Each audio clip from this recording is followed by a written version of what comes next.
Hello, magandang hapon sa inyong lahat. So, meron tayong mga pag-uusapan. Unahin ko na 'to, maikli na video lang 'to, eh.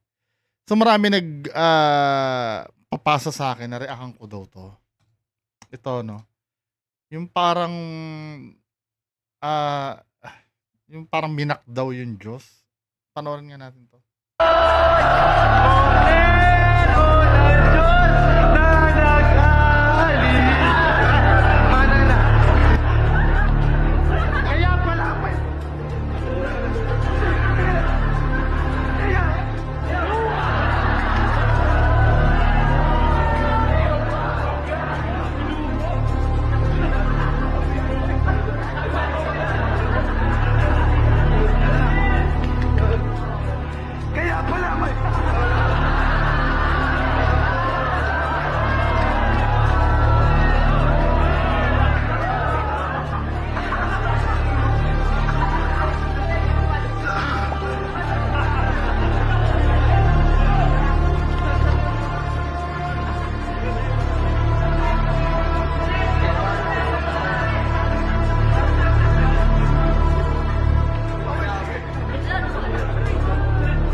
So, inuugnay nila ito 'no, hindi ko naman mabi-blame yung mga naniniwala na yun ay karma ng Diyos. Pero meron pa nga mas bastos diyan ng bibig, na hindi naman ginaganyan, eh.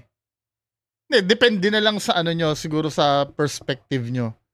Kung nabastusan kayo na kumakanta siya ng yung kordero ng Diyos na nag-aalis, 'di ba? Tapos biglang nawalan siya ng boses.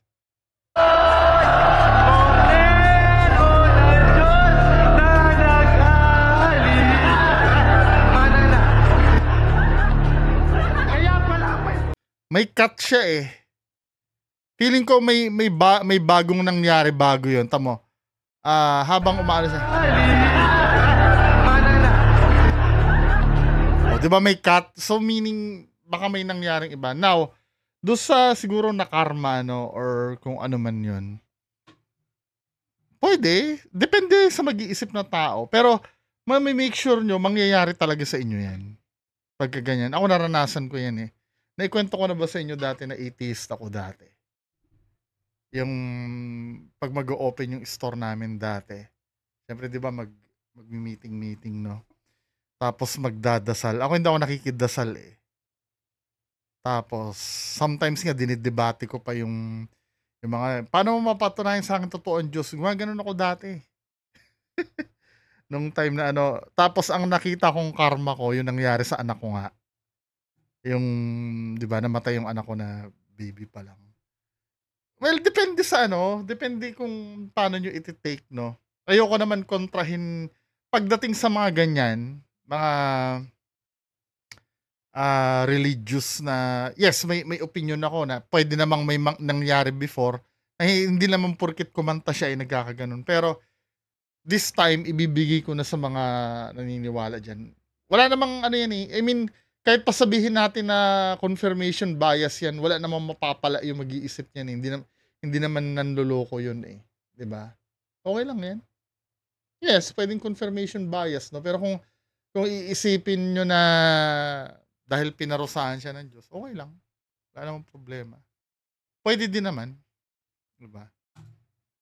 Ang bottom line, ako agree din naman ako dun na, ah, pagkadating sa Diyos kasi, piliin din natin yung ano, yung,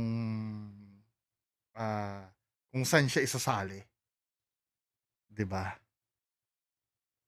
'Yan, hindi ko naman tututulan 'yun, kasi lalo na sa mga religious na tao 'no, sagrado kasi 'yan, eh. Lalo na yung mga talagang, ah, born again or 'di ba? Anyway, dito bahala kayo kung ano yung niyo, puwede din naman na kinarma. Ang gulo ko magsalita. Kasi ayoko masyado ano dito, baka karmahin din ako eh. The joke lang. Anyway, proceed tayo. Proceed tayo dito sa ito no. Ano to? Si Sanderford, 'di ba? May issue ito si Eman Atienza.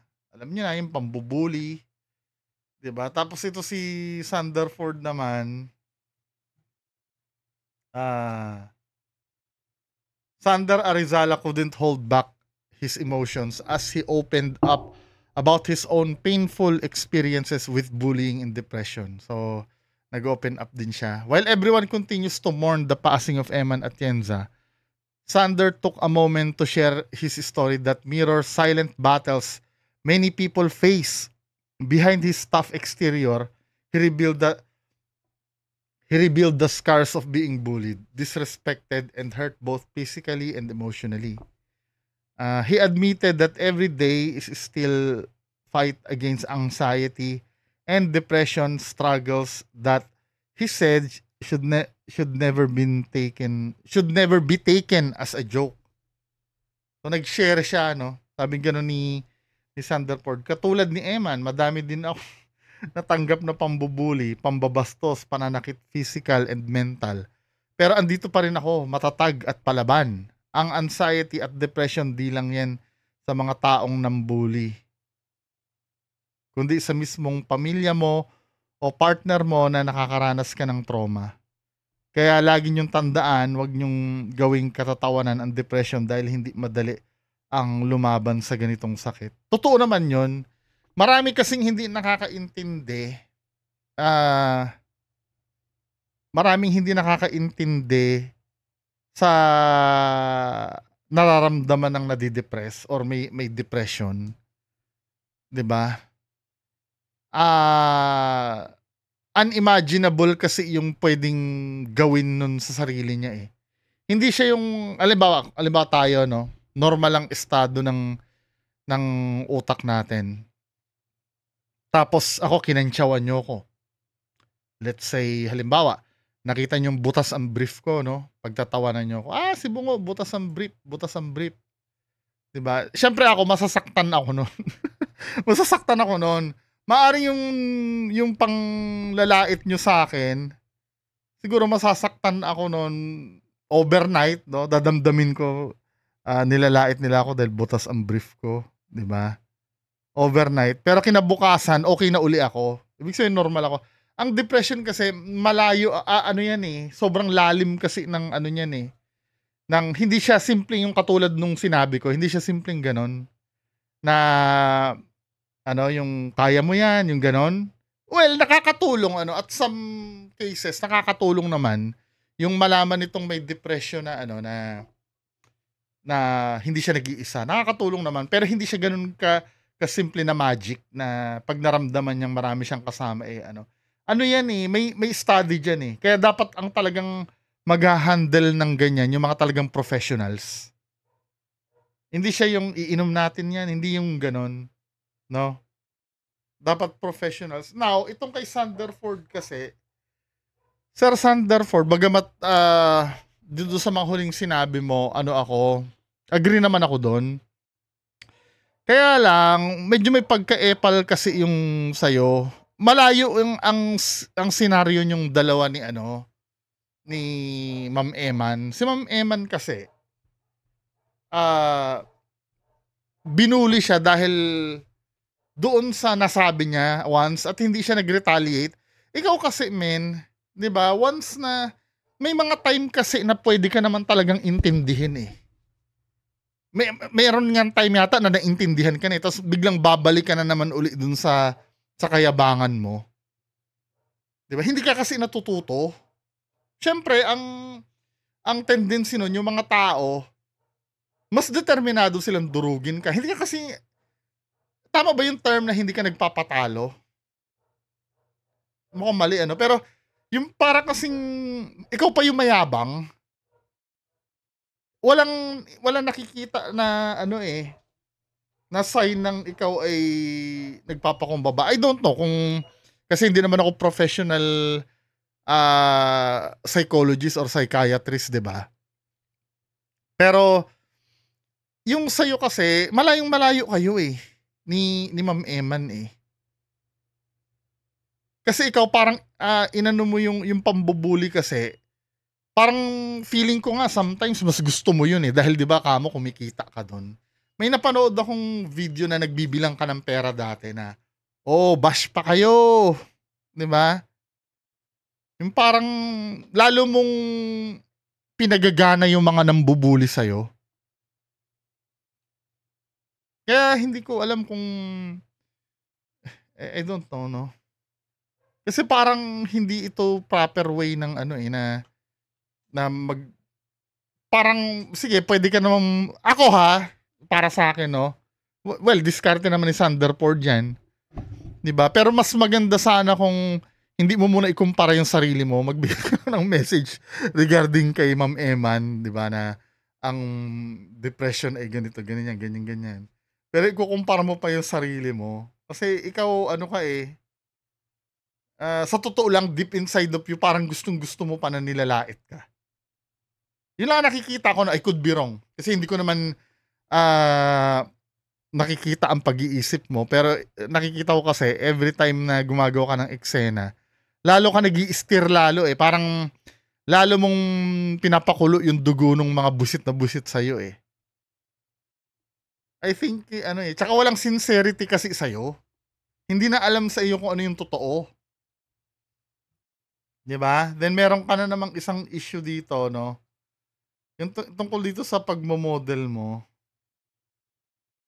Sabi dito, Sandra Arizala is once again making buzz online after posting what seemed to to be parinig, 'di ba? Paparinig siya to a well-known clothing brand hoping they might notice him and give him a chance to be one of their endorsers daw. His post quickly drew mixed reaction, especially because of his confusing caption that said, "I will become and you will be claim." Ano daw? Netizens flooded the comment section trying to figure out what he really meant, what he really meant. I will become and you will be claim. Ano yun? But behind the humor and confusion, Sander showed a bit of his vulnerability and dreams. In his own words, he said, "Guys, pasensya na pangarap ko maging model. Kung di matutupad kahit sa sarili." Ito yung nakikita ko na nagpo-post siya. May bench pa nga 'to, 'di ba? Akala ko naman natanggap na siyang endorser talaga ng ano, ng bench. Siya lang pala ang gumawa nun, yung mga ganyan 'no, yung Calvin Klein yung nagmo-model-model siya ng ganyan. Sabing gano'n, "Guys, pasensya na pangarap ko maging model, kung di matutupad kahit sarili ko na lang po." He also backed at critics who mocked his photo saying, "Ang sasama niyo naman, na ang sasama niyo, hindi yan maliit, sadyang may nakaumbok na himulmol diyan." Galit na galit sila, why naman kaya?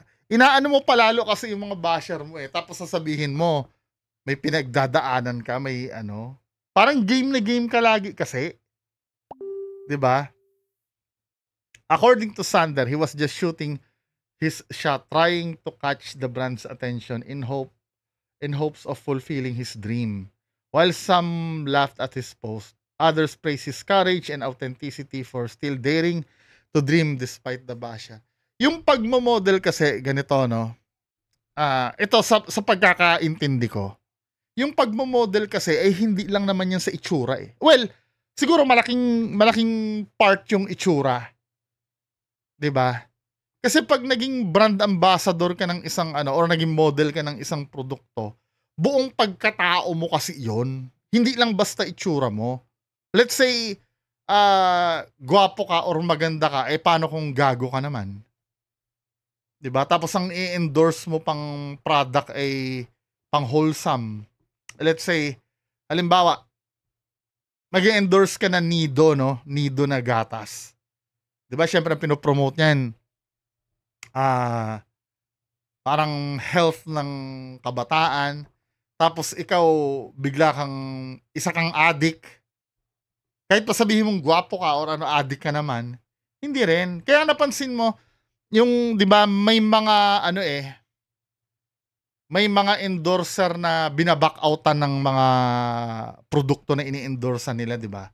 For example, si Manny Pacquiao, nung nakapagsalita siya ng laban regarding sa LGBTQ, marami nag-cancel ng ano niya, eh.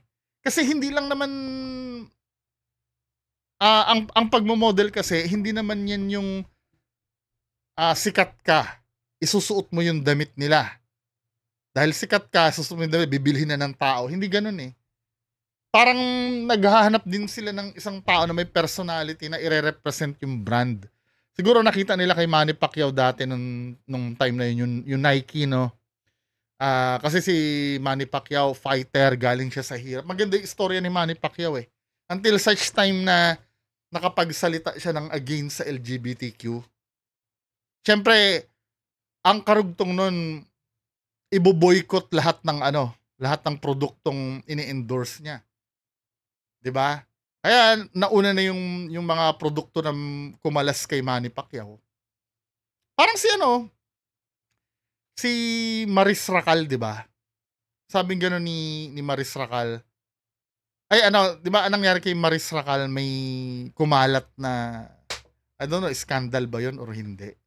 May mga produkto din na nag-pull out ng sponsorship sa kanya, eh. Kasi ang dahilan do'n, baka, hindi pabor sila na sa values daw nung kumpanya nila, hindi daw, parang hindi angkop yung ginawa ni Maris Racal, 'di ba? Lalo na hindi naman sa panghuhusga, no. Let's say ikaw ay siyempre nagparetoke ka na. Sabihin na natin gwapo ka na, 'di ba? Maganda na ang katawan mo. Yung reputasyon mo kasi online,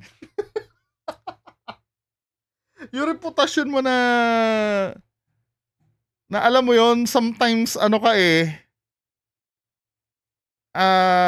plastic ka na hindi maintindihan.